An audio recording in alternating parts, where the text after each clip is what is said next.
Immunity first lecture में हम लोगों ने देखा था नॉन स्पेसिफिक इम्यूनिटी। आज हम लोग इम्यूनिटी सेकेंड लेक्चर में डिस्कस करेंगे स्पेसिफिक टाइप का इम्यूनिटी। स्पेसिफिक इम्यूनिटी को ही हम लोग एडप्टिव इम्यूनिटी के नाम से जानते हैं। स्पेसिफिक इम्यूनिटी को दो भाग में कैटेगराइज किया गया, naturally acquired and artificially acquired. जैसा कि नाम से आपको पता चल रहा है, जो नेचुरली तरीके से एक्वायर किया गया हो इम्यूनिटी उसको नेचुरल एक्वायर कहेंगे, और जो आर्टिफिशियली एक्वायर्ड किया गया हो उसको आर्टिफिशियल एक्वायर्ड इम्यूनिटी कहेंगे। ये इम्यूनिटी नेचुरल और आर्टिफिशियली एक्वायर्ड इम्यूनिटी को दो भाग में कैटेगराइज किया गया। पहला है एक्टिव इम्यूनिटी और दूसरा है आपका passive immunity. Naturally acquired active immunity हम लोग किसको कहेंगे?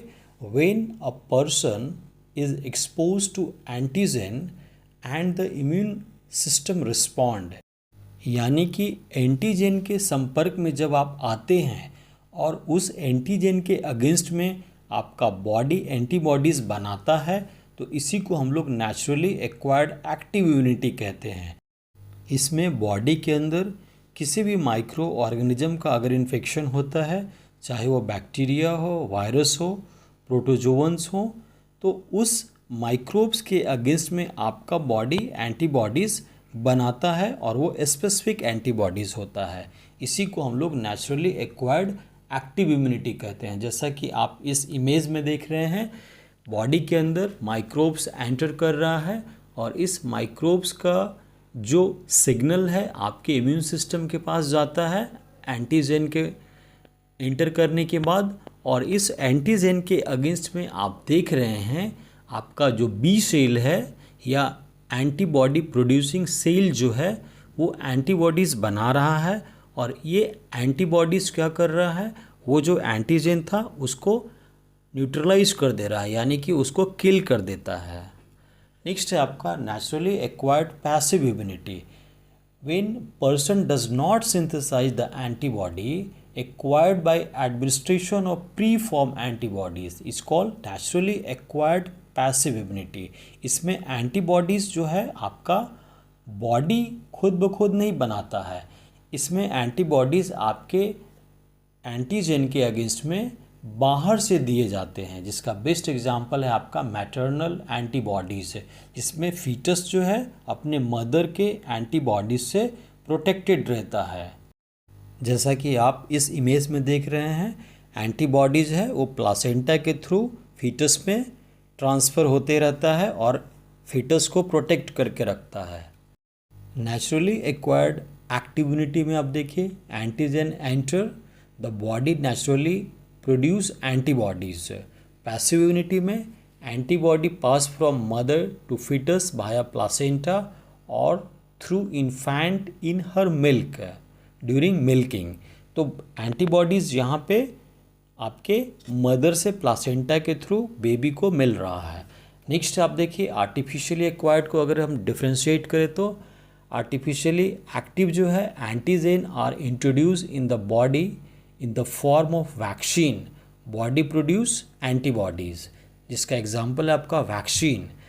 आर्टिफिशियली एक्वायर्ड पैसिव में आप देखिए, pre form antibody in immune serum introduce into body by injection, जिसका बेस्ट एग्जांपल है आपका एंटी टेटनस सीरम। जहाँ कहीं भी टेटनस सस्पेक्टेड होता है, आपको पहले ही एंटी टेटनस सीरम का इंजेक्शन दे दिया जाता है। नेक्स्ट है आपका नेचुरली एक्वायर्ड इम्यूनिटी का हम इम्यून रिस्पॉन्स अगर हम देखें तो ये इम्यून रिस्पॉन्स दो तरह से होता है, एक ह्यूमरल होता है, दूसरा होता है आपका सेल मीडिएटेड। ह्यूमोरल में आपका एंटीबॉडीज़ जो बनता है एंटीजन के अगेंस्ट में वो बी सेल के थ्रू बनता है, और ये एंटीबॉडीज़ जा कर के एक्स्ट्रा सेलुलर फ्लूइड में रहते हैं, और जैसे ही बैक्टीरिया, वायरस या टॉक्सिन आपके बॉडी में एंटर करता है तो ये उसको न्यूट्रलाइज करता है। तो इस तरह से स्पेसिफिक इम्यूनिटी में आपका जो बी सेल मेडिएटेड एंटीबॉडीज़ बनते हैं वो हाईली स्पेशलाइज्ड होते हैं और एंटीजन को वो न्यूट्रलाइज करते हैं या हाइड्रोलाइज कर देते हैं। इस इमेज में आप देख रहे हैं एंटीजन एंटर कर रहा है और बी सेल क्या कर रहा है, उस एंटीजन को रिकग्नाइज करके उसके अगेंस्ट में एंटीबॉडीज़ बनाता है, और ये एंटीबॉडीज़ आपका जो ब्लड वास्कुलर सिस्टम है वहाँ पे जा कर के एंटीजन को न्यूट्रलाइज करता है। Now naturally acquired cell mediated immunity, यहाँ पे क्या होगा, host defence that are mediated by antigen specific cell, it protect against intracellular bacteria, virus, protozoa, helminths and cancerous cells. जो आपका सेल मेडिएटेड इम्यून सिस्टम है naturally acquired में, इसमें क्या हो रहा है कि आप देख रहे हैं बी सेल एंड आपका जैसे ही इंटर करता है एंटीजन तो बी सेल एंटीबॉडीज़ बनाता है, और दूसरा है आपका T cell mediated. T cell mediated में भी उसी तरह से एंटीजन आपके बॉडी में जब एंटर करेंगे तो यहाँ पे आपका T helper cell, T cytotoxic cell और MSC class 1 molecules and MSC class 2 molecules, ये सब मिल करके जो भी एंटीजन आपके बॉडी में एंटर कर रहा है उन सबको कलेक्टिवली ये न्यूट्रलाइज करता है। तो ये आपका सेल मेडिएटेड इम्यून सिस्टम इस तरह से वर्क करता है। ये आपका देखिए नेचुरल इमेज है जहाँ पे जो एंटीजन है उनको कंप्लीट न्यूट्रलाइज कर दिया गया है। अब इम्यूनिटी का हम ओवरव्यू देखते हैं। ओवरव्यू में हम इम्यूनिटी को दो भाग में कैटेगराइज करते हैं, non specific and specific defence mechanism. Non specific जो है इसमें आपका first line defence, second line defence आता है, और स्पेसिफिक में है वो है आपका third line defence mechanism. First line में आप देखिए क्या क्या है नॉन स्पेसिफिक में, इंटैक्ट स्किन है, म्यूकस मेम्ब्रेन है। सेकेंड लाइन में आपको दिखने को मिल रहा है फैगोसाइटिक वाइट ब्लड सेल और इन्फ्लामेशन एंड फीवर। ये सब आपका second line of defence mechanism है नॉन स्पेसिफिक में। स्पेसिफिक में जिसको कि हम थर्ड लाइन कह रहे हैं, उसमें स्पेशलाइज्ड सेल इन्वॉल्व हो रहा है, B cell and T cell. उसके अलावा यहाँ पे एंटीबॉडीज़ बन रहा है स्पेसिफिक एंटीजन के अगेंस्ट में। तो इस तरह से आपका पूरा इम्यूनिटी एक आप टेबल बना के समराइज भी कर सकते हैं, non specific and specific immunity.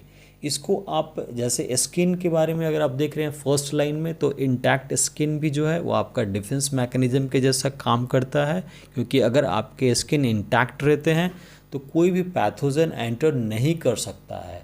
जैसे कि अगर आपका स्किन कहीं बर्न हो गया है तो स्किन लूज हो जाते हैं, तो वहाँ से पैथोजन एंटर कर सकता है। म्यूकस मेम्ब्रेन जो है वो भी आपके एंटीजन को ब्लड वास्कुलर सिस्टम में जाने से रोकता है, क्योंकि जैसे ही एंटीजन एंटर करता है म्यूकस में जाकर के वो ट्रैप हो जाता है और वहीं पे एंटीबॉडीज़ उसको न्यूट्रलाइज कर देते हैं। तो इस तरह से आपका फर्स्ट लाइन का डिफेंस सिस्टम जो है वो काम करता है। फैगोसाइटिक सेल में आप जानते हैं WBC एंटीजन को न्यूट्रलाइज करता है।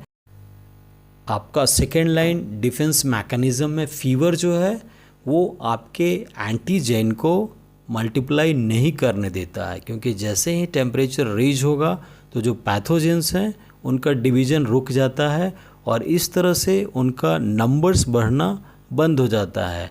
तो फीवर जो है एक पॉजिटिव साइन होता है पैथोजेंस को मल्टीप्लाई करने से रोकने के लिए।